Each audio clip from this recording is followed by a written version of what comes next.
Hey everyone, today's readings are Leviticus chapters 15 through 18, Psalm 31, and Hebrews chapter 6. We're going to be in Hebrews chapter 6 for this video, and this video is going to be an extended one because of this character that shows up at the very end named Melchizedek.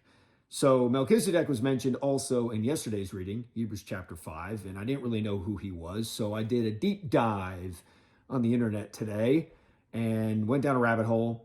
And I'm not sure if I have actually come out of that rabbit hole with my feet on the ground and my head upright. I'm not really sure, but we're going to try our best. And we're also going to go ahead into Hebrews chapter 7, which is in tomorrow's reading, because this just took a lot of research and a lot of brain power to try and figure out. That's a lot of rambling. Here's what I found. First, Melchizedek is a king and a high priest. Sound familiar? And mentioned in Genesis chapter 14, verses 18 through 19. Here's what it says. And Melchizedek, king of Salem, brought out bread and wine. He was priest of the God Most High, and he blessed Abram. In verse 20, it says, and Abram gave him a tenth of everything. Second, in Hebrews 7, verse 2, it says the name Melchizedek means king of righteousness, and king of Salem means king of peace. Also sounds like someone we know. Verse 3 says, without father or mother, without genealogy, without beginning of days or end of life, resembling the Son of God, he remains a priest forever.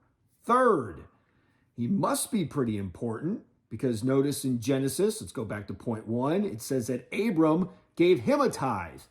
That doesn't just happen. Fourth, in Psalm 110, David is talking about a coming king, aka Jesus. Verse 4 reads, the Lord has sworn and will not change his mind.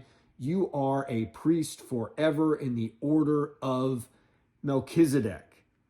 Fifth, according to my research, Psalm 110 is the most quoted psalm in the entire New Testament. So, there is obviously something very important about Melchizedek, and his brief mention in Jesus foreshadows the coming Christ, who is a priest and a king. Also, Melchizedek has no genealogy, like we just mentioned, with no beginning of days or end of life, which also symbolizes Christ as our eternal priest.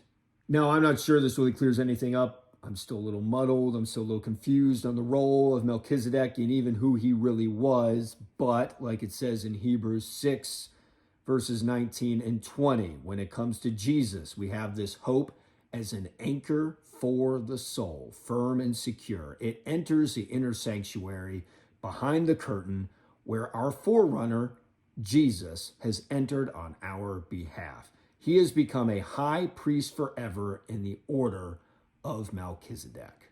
That's all for day 38 of reading through the Bible in a year. Day 39, our next reading is Leviticus chapters 19 through 20 and Hebrews chapter 7. See you later.